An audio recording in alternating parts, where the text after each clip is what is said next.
So what's up guys, welcome back to my channel. आज मैं आपके लिए लेकर आया हूं बहुत बड़ी खुशखबरी, एक बहुत ही बड़ी खुशखबरी कि ये तो चलो पार्ट 19 है। जो भी लोग चैनल पर नए हैं पहले के 18 पार्ट देख लो। ये जनरल अवेयरनेस की सीरीज है। क्या है? जनरल टेस्ट के स्टैटिक जीके की, जिसका मतलब होता है जनरल अवेयरनेस, जो कि हर ही यूजी लेवल के एंट्रेंस पे आता है। तो उसके लिए सारे पार्ट देखना और एक बार जाकर प्ले सेक्शन चेक कर लेना, आपके लिए वहां पर बहुत इंपॉर्टेंट चीजें मिल जाएगी। बट बच्चों, आज की वीडियो को स्टार्ट करने से पहले एक बार बोलना चाहूंगा कि जो भी बच्चे मेरे मेंबर बन के, उनके लिए बड़ी खुशखबरी है कि हमने अब पीवाईक्यूज कराना बंद कर दिया। हमने 5 पीवाईक्यूज करा दिए, लगभग उसे सब कवर हो गया। बहुत मेरा मन करेगा तो मैं एक और करा दूंगा अगले 5-6 दिन में। बट मेन बात क्या है, मॉक टेस्ट की जो बात हो रही थी, जी हां, आपका जो एकदम जानलेवा मॉक टेस्ट जो मैं कह रहा था कि मैं दूंगा, उसमें सारे इंपॉर्टेंट क्वेश्चन डालूंगा, मैथ्स के भी एकदम चुनिंदा क्वेश्चन। अब मैं ये नहीं कह रहा कि जो मैं मॉक टेस्ट दे रहा हूं वही आ जाए जामे के पेपर में, बट जिस टाइप के क्वेश्चन मैं मॉक टेस्ट में डाल रहा हूं वही आने वाले हैं जामे के पेपर में। उसी टाइप के क्वेश्चन आएंगे, बिकॉज 2 साल मैंने खुद पेपर दिया, उससे पहले के 2 साल के पेपर मैंने देखे थे। और रिसेंटली 2022-23 में क्या हुआ, पेपर का पैटर्न चेंज हुआ है,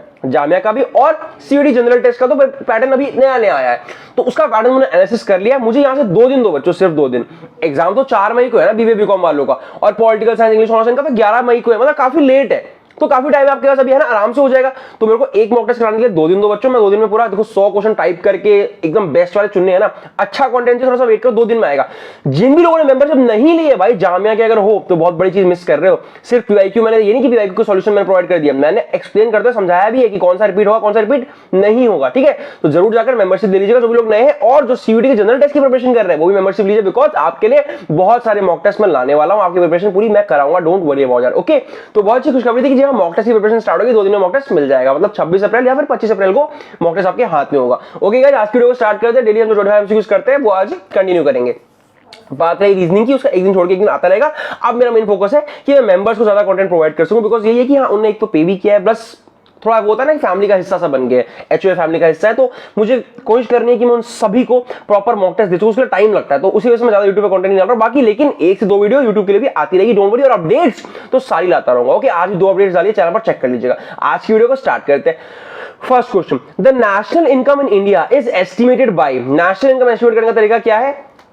सेंट्रल स्टैटिस्टिकल ऑर्गेनाइजेशन। कौन एस्टिमेट करता है? ये सेंट्रल स्टैटिस्टिकल ऑर्गेनाइजेशन। अब बच्चों, जो बच्चे कहते हैं भैया पॉलिटी कराओ, इकोनॉमिक्स कराओ, मैं सब करा रहा हूं। इन 25 क्वेश्चन में आप नोटिस करना, 5 polity, 5 economics, 5 history, 5 geography, 5 science, सब कुछ है बच्चों, कुछ नहीं छोड़ रहा हूं मैं आपके लिए। Next question, the difference between GDP and GNP is equal to. अब ये निकालने का एक बड़ा सा तरीका होता है। मुझे 1 सेकेंड दो, मैं दिखाता हूं आपको। एक छोटा सा सेकंड दो, मैं 1 मिनट पेन टैब मैंने कनेक्ट नहीं किया था, मुझे लगा था स्टैटिक जीके है, पेन टैब की क्या जरूरत पड़ेगी। बट मैं आपको ये तरीका सिखाता हूं, बिकॉज निकालना मतलब सबको सॉल्व नहीं करना है, बट मतलब वही कि आपको भी देख के समझ आ जाएगा। या फिर देखो, इसका तरीका पूरा नहीं सिखाऊंगा, मैं आपको सिखाता हूं कि कैसे से याद रखा जाता है। सी दिस थिंग, ये पेन को मैं सिलेक्ट कर लिया, ठीक है, पेन ले लिया। क्या बोल रहा है कि how to convert GDP to GNP, यानी जीडीपी को जीएनपी में लाना है ना। मतलब जीडीपी और जीएनपी का जो डिफरेंस है वो क्या है, मतलब जीडीपी से जीएनपी जाने में क्या चीज का फर्क आता है। ये बच्चों ग्रॉस डोमेस्टिक प्रोडक्ट है ना, डोमेस्टिक प्रोडक्ट है। इससे ग्रॉस नेशनल प्रोडक्ट में जाना है। जो इकोनॉमिक्स वाले बच्चे वो समझ रहे होंगे। इन दोनों के बीच का फर्क सिर्फ और सिर्फ किस चीज का है बच्चों? डेप्रीसिएशन का। मतलब ध्यान रखना, सॉरी मैंने नेक्स्ट लगा दिया। हाँ, इनके बीच का फर्क क्या है? सिर्फ और सिर्फ डेप्रीसिएशन का। मतलब अगर हम अपने ग्रॉस नेशनल प्रोडक्ट में से या फिर डोमेस्टिक में से अगर डेप्रिसिएशन निकाल दें, माइनस कर दें डेप को, तो आपका निकल के आ जाता है अगला वाला, यानी जीडीपी आ जाता है। ठीक है, तो इसका बेसिक डिफरेंस बच्चों देखो, वैसे तो मैंने आपको सिर्फ ये इन जनरल एक बात दिखा दी, बिकॉज इकोनॉमिक्स का मैं खुद भी रहा हूं, तो मैंने कहा थोड़ा सा लिख के दिखा देता हूं। बाकी स्टैटिक जीके में कुछ ऐसा जरूरत तो पड़ती नहीं है, बच्चे याद भी कर लेते हैं कि जीडीपी जीएनपी में क्या फर्क है, डेप्रिसिएशन। बट जो बंदे इकोनॉमिक्स के होने से समझ के करना चाहिए कि जीएनपी में से अगर आप डेप्रिसिएशन निकाल दो तो जीडीपी बन जाता है। Okay, next question, the national income of the country is the. Country का नेशनल इनकम जो है वो क्या है? गवर्नमेंट का एनुअल रेवेन्यू है, sum total of factor revenue है, surplus of public sector undertaking है, या एक्सपोर्ट माइनस इंपोर्ट है। It is the sum total of factor revenue. बच्चों याद रखना, the sum total of factor revenue is called the national income of the country. Next question, the plan holiday refers to the period of. बच्चों हमारे India में 5 year plan चलते हैं, मतलब different 5 year plan लगे होते हैं ना। तो एक पीरियड आया था कि 5 ईयर प्लान बीच में रोक दिए गए थे, मतलब बीच में टाइम आया जब 5 ईयर प्लान नहीं लगाए गए।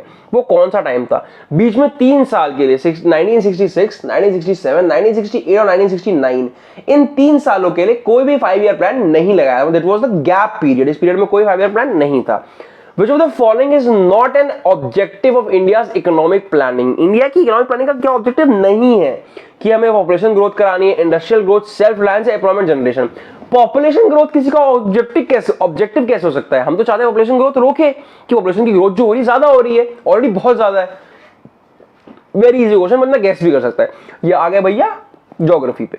Where is the Hindustan antibiotics plant located at? हमारा हिंदुस्तान का एंटीबायोटिक, यानी एंटीबायोटिक क्या होती है? दवाई होती है, दवाइयां होती हैं, उसका प्लांट है कहां पे? ऋषिकेश में। ऋषिकेश में हिंदुस्तान का एंटीबायोटिक प्लांट लोकेटेड है। Next question, where are ships manufacture in India? India में जो शिप्स है, जो कि पानी का जहाज होता है, वो कहां पर मैन्युफैक्चर होता है? विशाखापट्टनम में। मेरे को देख के लग ही जाता विशाखापट्टनम का, मतलब मेरे शायद ये क्वेश्चन आया है क्या मेरे पेपर में, मतलब it is an important question, ये क्वेश्चन आता है बच्चों कहीं ना कहीं। तो कहां पर मैन्युफैक्चर होती है? ये विशाखापट्टनम में। Next question, where is the national physical laboratory? National physical laboratory कहां पर है? Basically it is in New Delhi only. ये लैबोरेटरी हेडक्वार्टर वगैरह आते हैं, मैं ना एक वीडियो लाऊंगा जल्दी, अगले 2-4 दिन में, बहुत सारे काम है, मॉक टेस्ट भी देना है, मैं एक वीडियो लाऊंगा किस चीज पे, इंपॉर्टेंट डेज पे और हेडक्वार्टर्स पे, तो वो जरूर कर देना बच्चों। सब लोग जो भी नए हो चैनल पर सब्सक्राइब करके रखो, बहुत इंपॉर्टेंट अपडेट्स आने वाली हैं। Next question, the Indian space research organisation is in? India का जो स्पेस रिसर्च ऑर्गेनाइजेशन है वो कहां पर है? मतलब इसरो कहां पर है यार? बैंगलोर में। बहुत ही मक्खन क्वेश्चन था, इतना लंबा करके लिख दिया तो बड़ा लग रहा क्या चीज है। इसरो कहां पर है? बैंगलोर में, सबको पता है। Which industry provide jobs to maximum number of people? सबसे ज्यादा नंबर ऑफ पीपल को जॉब हमारे यहाँ पे कौन दे रही है? Iron and steel, cotton industry, sugar industry या फिर टी प्रोसेसिंग? सबसे ज्यादा कॉटन इंडस्ट्री में है, विच इज सरप्राइजिंग। लोगों को लगता है आयरन एंड स्टील में सबसे ज्यादा काम कर रहे हैं, but no, it is not iron and steel, it is cotton industry. Quit India movement was adopted by INC at? Quit India movement कहां पे गई थी? पिछले में भी बताया था मैंने, सेम चीज बॉम्बे टू थाने, मतलब बॉम्बे पे शुरू हुआ था। Next question, the governor general of India who initiated the introduction of English in India was? यानी इंग्लिश एजुकेशन की जो कॉन्सेप्ट था इंडिया में, वो कौन लेकर आया था?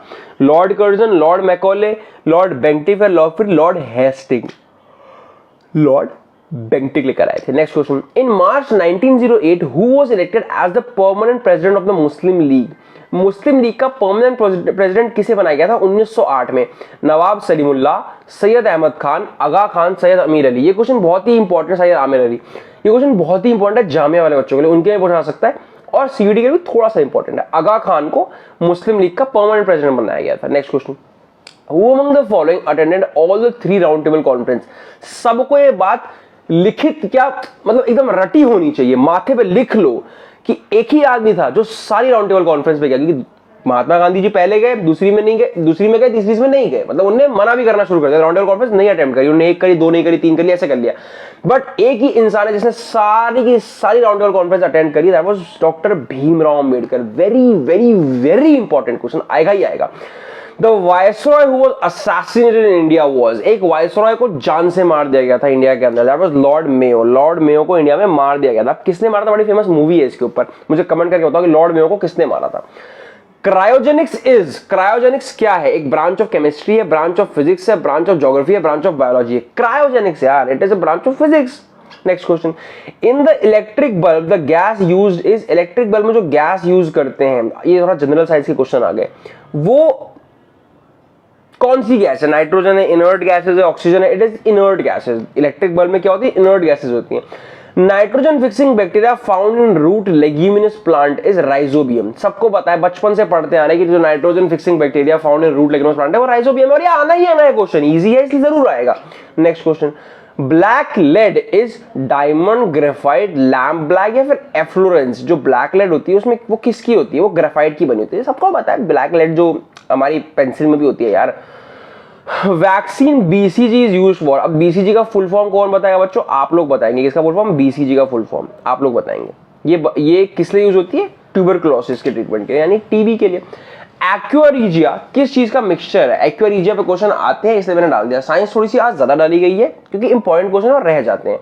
वो है HCl और HNO3 का मिक्सचर। HNO3 और HCl का मिक्सचर जो होता है वो एक्वारीजिया कहलाता है। हाइड्रोक्लोरिक एसिड और वो हाइड्रोनाइट्रेट क्या था, I don't remember. The antibiotic mitomycin is used to create certain type of what? Cancer, AIDS, polio या syphilis? It is used to create a certain type of, it is used to treat certain type of cancer. Antibiotic mitomycin क्या करती है? Cancer को treat करती है। Chemically white spirit is, chemically जो white spirit होती है वो क्या होती है? It is a mixture of petroleum hydrocarbons, it is a mixture of petroleum hydrocarbons, it is a purified ethanol, it is absolute ethyl alcohol, it is denatured alcohol, it is a mixture of petroleum hydrocarbons. Next question, artificial silk is called, artificial silk किसे कहते हैं? Very very very important question आएगा ही आएगा, आता है बहुत बार। Artificial silk rayon को कहते हैं, सबको बात पता होनी चाहिए। Last question of today series बच्चों, जो मैंने बातें बताई ध्यान रखना, आपके लिए मॉक टेस्ट में बना रहा हूँ, 2 या 3 दिन में आ जाएगा, उसका वेट करना सारे मेंबर्स। आपके लिए खुशखबरी हो, जो लोग मेंबर नहीं बने अभी बन जाओ, यही मौका है। 199 की सिर्फ मेंबरशिप है, अगले महीने जब सीयूटी का मेन सीजन आएगा ये महंगी हो जाएगी, मेंबरशिप का कॉस्ट बढ़ जाएगा। तो इंसुलिन का control, insulin controls what? Iodine levels in the thyroid. Insulin यार सबको पता है, sugar, blood sugar, blood sugar, insulin मतलब ब्लड शुगर, इंसुलिन कहीं भी देखा ब्लड शुगर खत्म, ब्लड शुगर खत्म। लास्ट क्वेश्चन था, आज की वीडियो खत्म हुई गाइस। आप लोगों को मजा आया हो तो लाइक करके जाना। आपके लिए स्ट्रैटेजी के इतने सारे क्वेश्चन मैंने करा दिए, एक और पार्ट होते के साथ ही हमारे 500 क्वेश्चन हो जाएंगे। जैसे हमारे 500 हो जाएंगे, हमारे लगभग स्ट्रैटेजी की प्रिपरेशन खत्म। ये बंद करके फिर हम क्या करेंगे, हम मैथ्स की, क्वांट्स की और रीजनिंग की वो करने लगेंगे, क्या मिक्स एमसीक्यू प्रैक्टिस कर रहेंगे। क्वांट्स वालों की प्रैक्टिस फिर से शुरू कराऊंगा मैं, है ना। और उसके बाद मैं क्या करूंगा, मैं आपके लिए इन जनरल छोटे मोटे मॉक टेस्ट लाता रहूंगा 50-50 क्वेश्चन के, कि उसमें सब कुछ है। 10 क्वेश्चन रीजनिंग है, 10 क्वेश्चन क्वांट्स है, 10 क्वेश्चन इंग्लिश है, 10 क्वेश्चन स्टैटिक के, और आपको सीयूटी के जनरल टेस्ट की प्रिपरेशन कराऊंगा थ्रू छोटे छोटे मॉक टेस्ट। ओके, तो चैनल से जुड़े रहिएगा, सब्सक्राइब करके बेल आइकन दबा दीजिएगा। मिलते हैं अगली वीडियो में। Okay guys, all the best for your preparations, bye bye, thank you.